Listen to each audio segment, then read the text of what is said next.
지난 두 주일에 걸쳐서 씨 뿌리는 비유라고 하는 말씀을 통해서 두 가지 밭을 우리가 살펴보았습니다.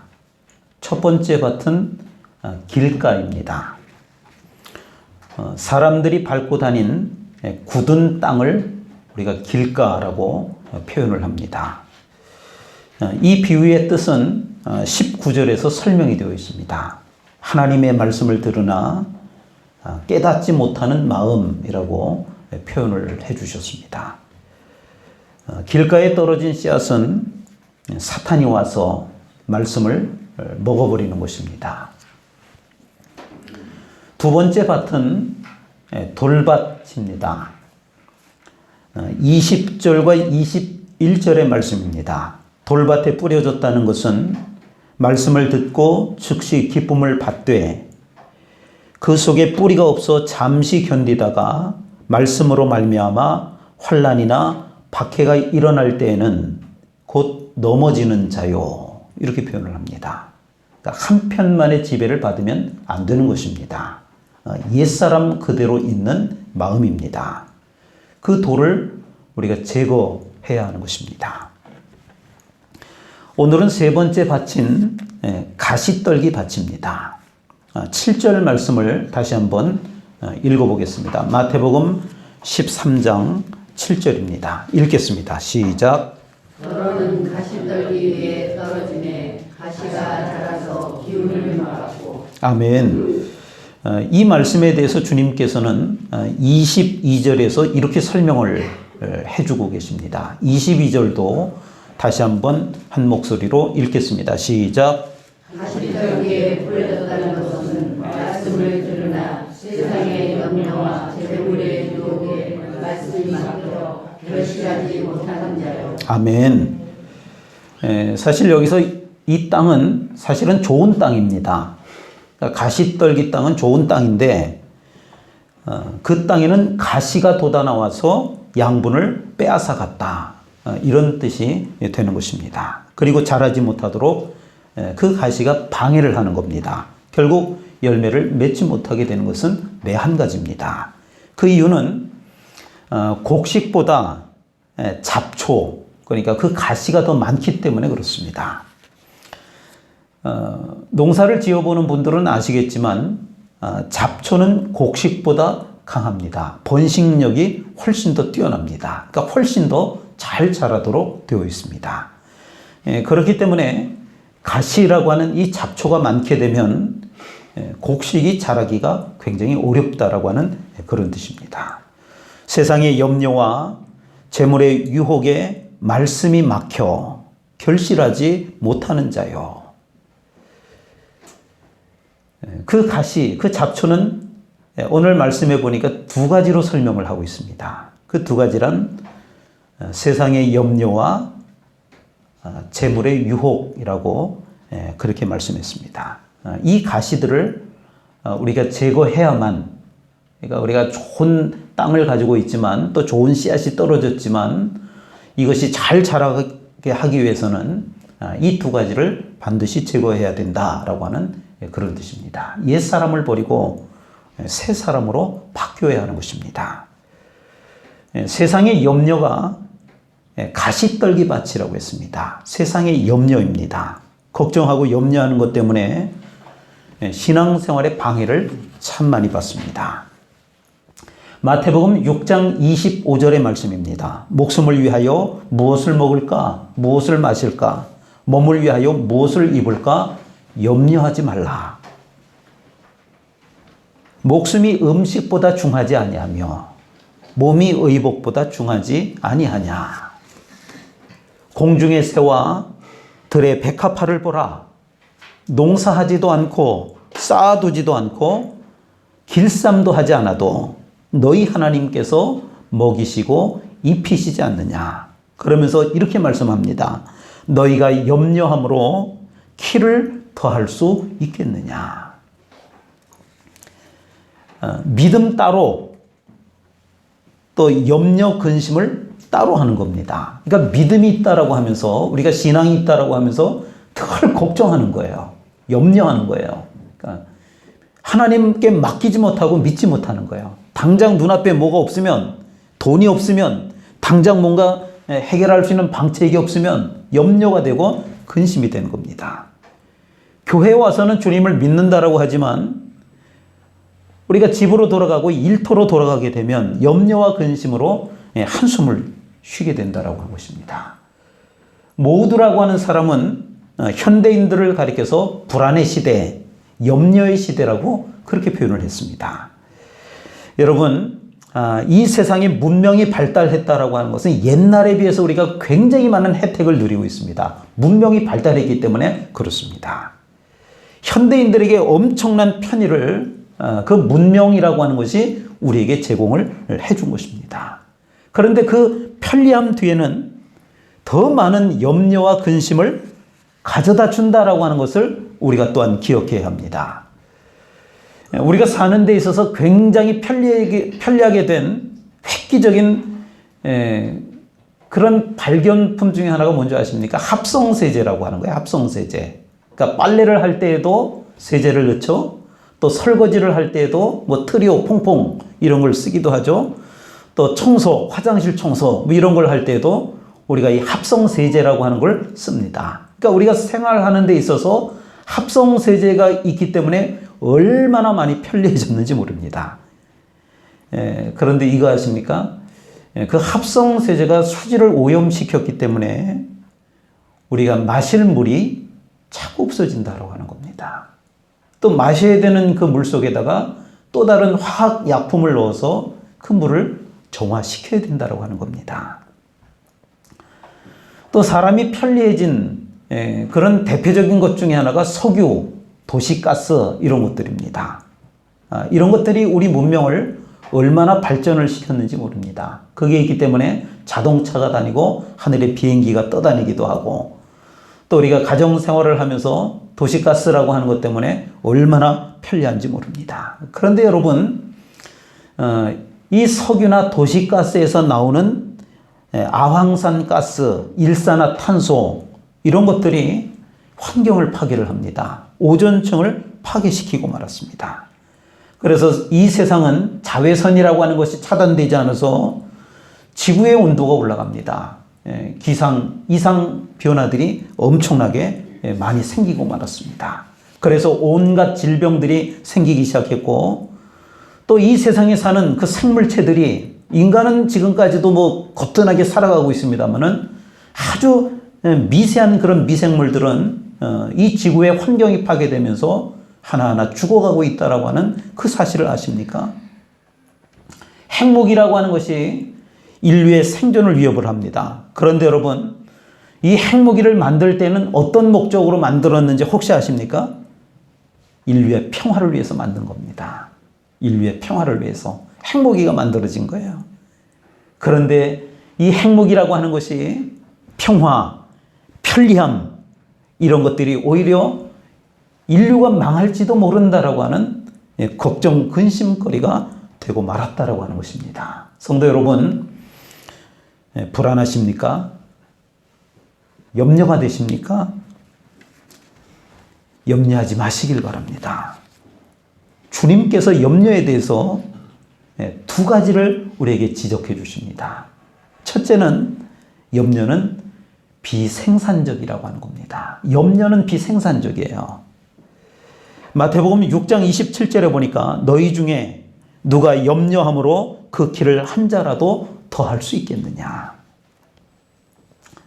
혹시 여러분들 가운데 어떤 걱정거리가 생겨서 또 어떤 근심거리가 생겨서 밤새 잠 안 자고 이걸 가지고 염려해 보신 적 있죠? 뭐 고민을 해보는 거예요. 염려하고 근심을 해보는 거예요.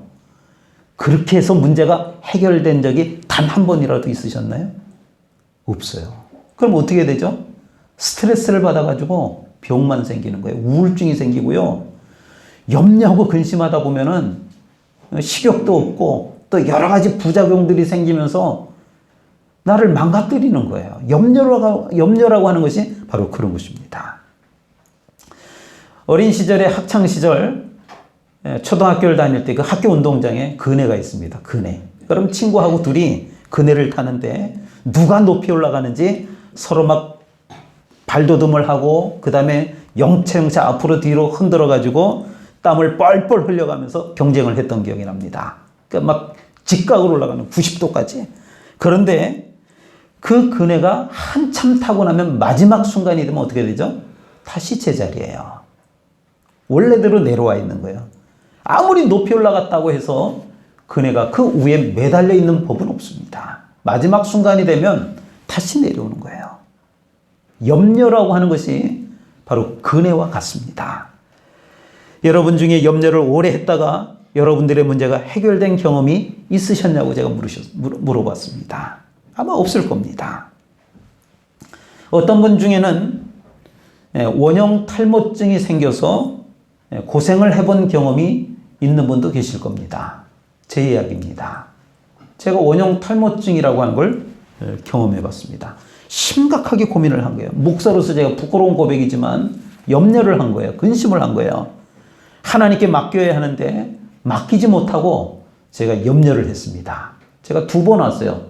2000년도에 한 번 왔고 2010년도에 한 번 왔어요. 10년 주기로. 가만히 보니까 2020년에도 뭐가 왔는데 그때는 원형 탈모증이 아니고 더 심각하게 왔어요. 10년 단위로 제게 그 염려 때문에 제가 무너지는 제 모습을 보았다라고 하는 것입니다. 2번 다 하나님께 회개를 했습니다마는 그 당시 제가 염려한다고 해서 그 문제들이 해결되지 않았습니다. 제가 염려를 그냥 하고 제가 성격이 예민해가지고 이거 한번 염려하고 고민하다 보면 머리털이 빠지고 막 스트레스가 하고 막 밥맛이 없고 살이 빠지고 이러거든요. 그런데 그렇게 염려했다고 해서 문제가 해결되지 않았다라고 하는 것입니다.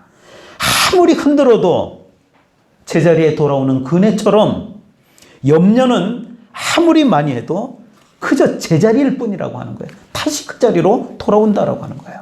그래서 염려는 주님께서 비생산적이라고 얘기하셨습니다. 그 다음에 2번째로 염려는 비신앙적이라고 하는 것입니다. 마태복음 6장 31절부터 33절에 보니까 그러므로 염려하여 이르기를 무엇을 먹을까, 무엇을 마실까, 무엇을 입을까 하지 말라. 이는 다 이방인이 구하는 것이라.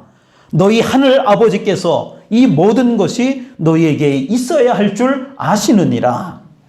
여러분, 염려라고 하는 것은요, 신앙이 없는 사람이 하는 게 염려입니다. 이는 다 이방인들이 구하는 것이라 그랬거든요.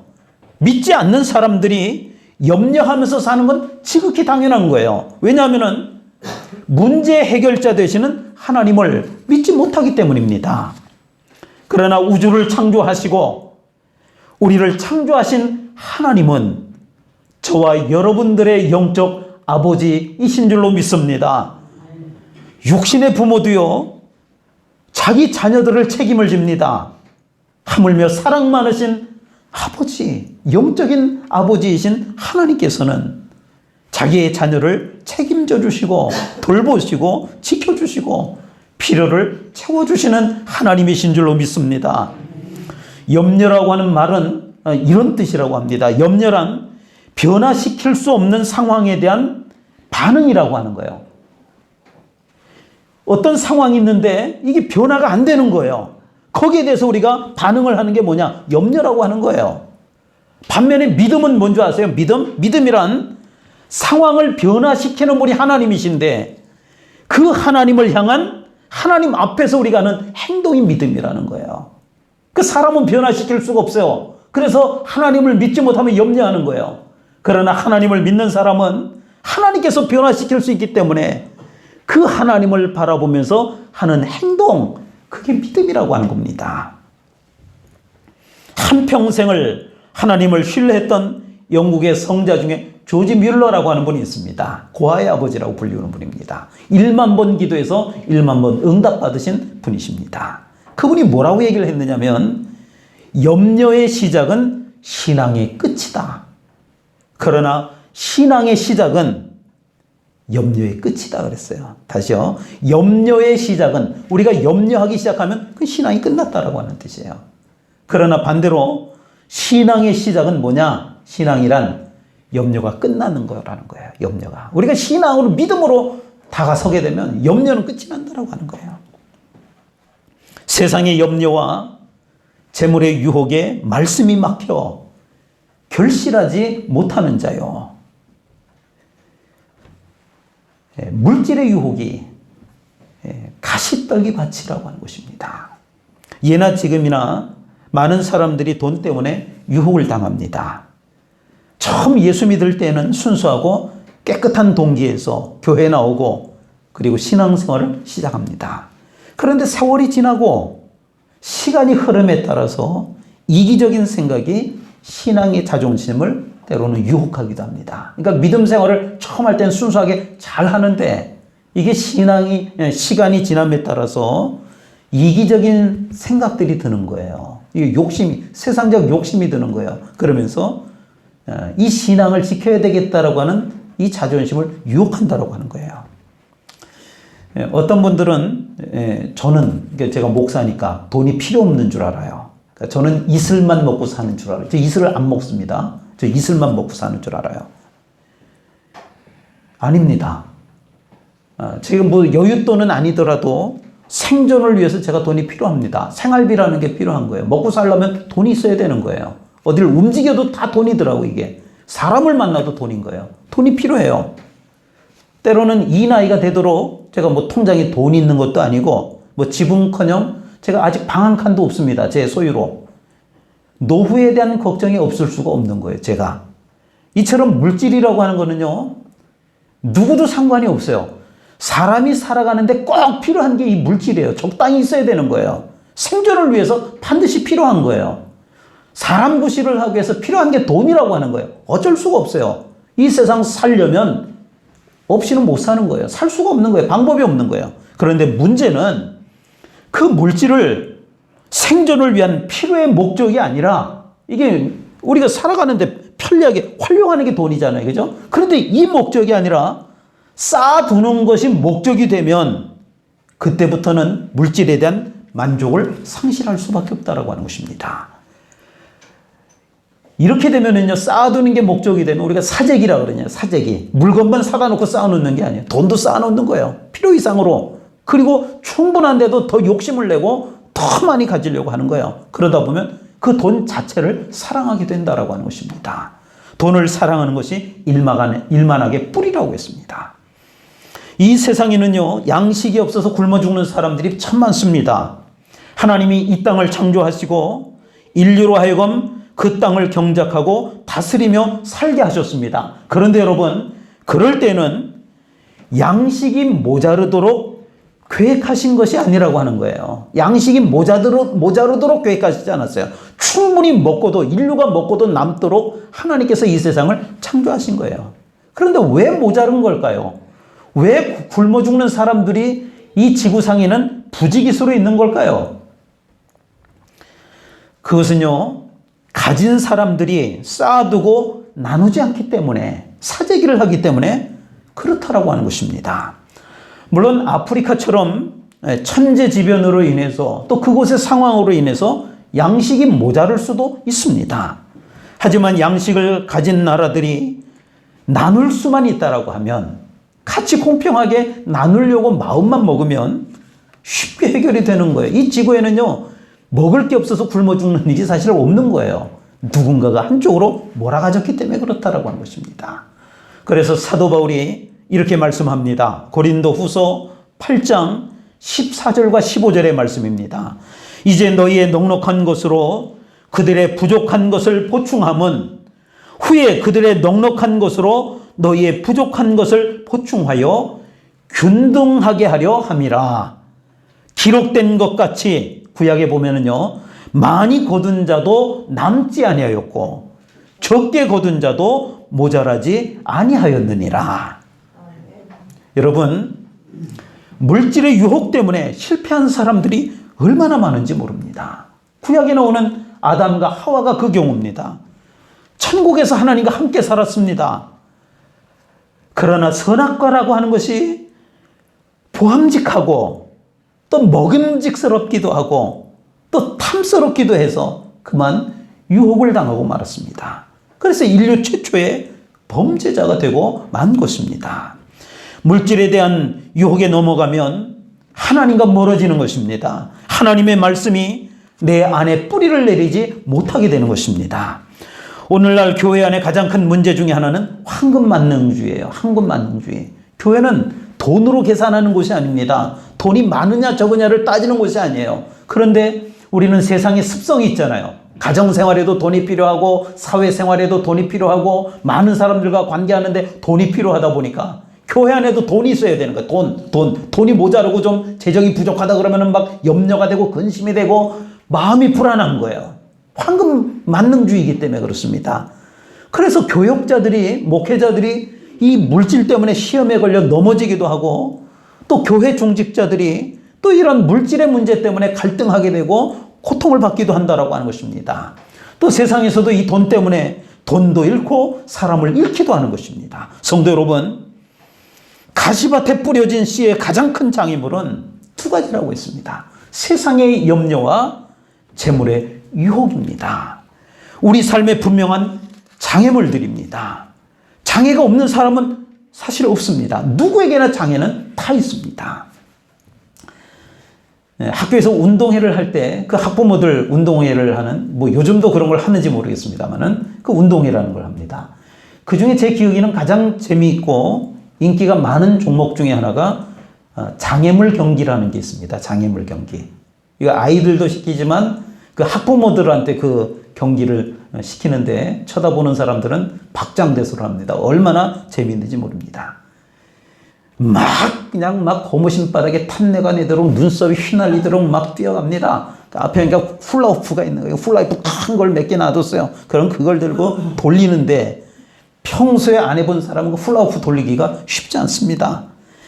그걸 겨우 통과해가지고 또 달리다 보면은 사다리가 옆에 놓여져 있어요. 그죠? 사다리. 그 좁은, 그 통로를 지나가야 하는데 몸이 좀 둔하거나 날렵하지 않은 사람은 엉덩이가 걸려가지고 그 사다리를 끌고 가기도 하고 막 이런 광경이 벌어지기도 합니다. 그것도 겨우 통과를 해가지고 앞을 향해서 달리다 보면 무슨 푸대자루 같은 걸로도 무슨 터널을 또 길게 만들어 놓습니다. 터널. 이렇게, 이 터널을 만들어 놓으면은 머리를 뒤밀고 막 밖에서 보면 그 비닐자루 안에서 막 사람이 꿈틀꿈틀거리면서 지나가는 모습을 보면서 박장대소를 하는데 그 사람은 끝이 안 보이지만 그냥 어떻게 밀고 나와가지고 터널에서 나오는 거예요. 그래서 이런저런 장애물 끝에 통과해서 들어오게 되는데 그 순위가 예상 바뀔 경우가 참 많습니다.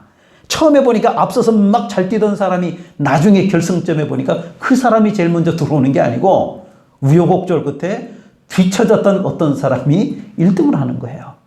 그냥 단순히 달리기 같으면 잘 달리는 사람이 그냥 1등이잖아요. 그죠? 그런데 이 장애물 경기는요, 여러 가지 이상한 상황들을 통과하다 보니까 잘 달린다고 되는 게 아니고 그냥 이것저것 그냥 종합적으로 잘한 사람이 1등이 된다고 하는 겁니다. 그래서 이 장애물 경기는 언제나 흥미진진했던 기억이 있습니다.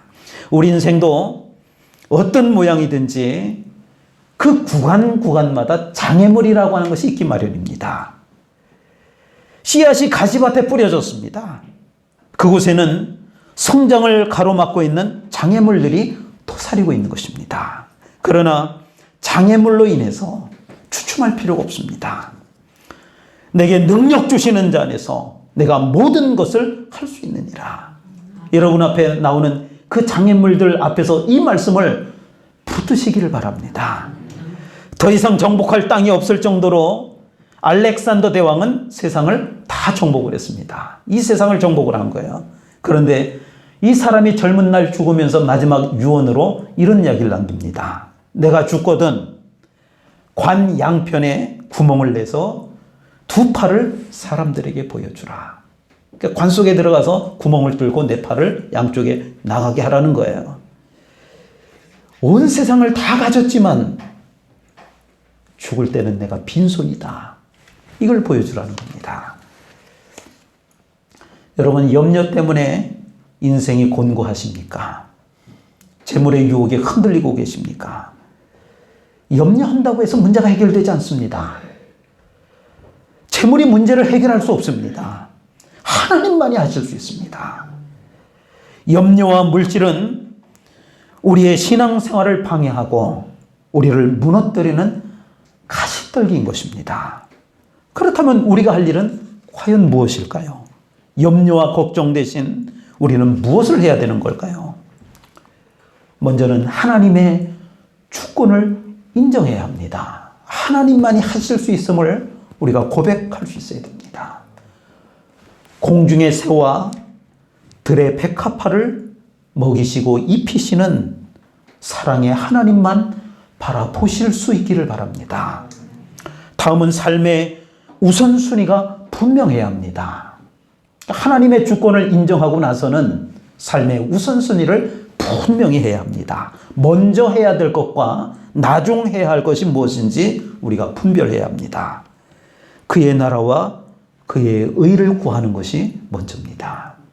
믿음 안에 서는 것이 먼저라고 하는 것입니다. 사도 바울의 자족의 비결을 배울 수 있기를 바랍니다.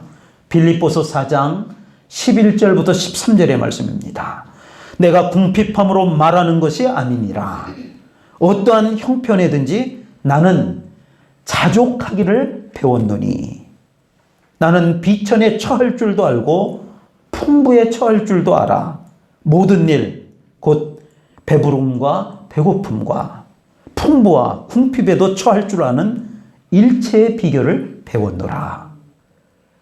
내게 능력 주시는 자 안에서 내가 모든 것을 할 수 있느니라.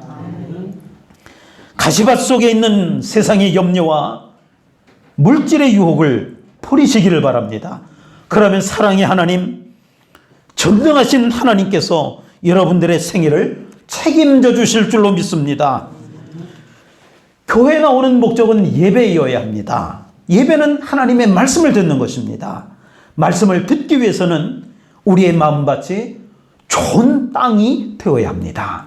혹시 나의 마음밭이 가시떨기와 같이 말씀을 듣고 기뻐하고는 있지만 세상의 염려와 재물의 유혹으로 인해서 우리의 믿음이 자라지 못하는 것은 아닌지 돌이켜보시길 바랍니다. 성령님께 구하십시오. 성령님, 우리를 만져주셔서 좋은 땅이 되게 하시고 예배하는 심령이 되게 해 주옵소서. 기도하겠습니다. 하나님 아버지, 우리 마음속에 있는 가시들을 제거하여 세상의 염려와 재물의 유혹을 이기게 하여 주옵소서. 그래서 좋은 땅이 되게 하셔서 온전히 하나님만을 예배하는 삶이 되게 하여 주옵소서. 옛 사람을 버리고 새 사람이 되게 하여 주옵소서. 감사드리며 예수님 이름으로 기도하옵나이다. 아멘.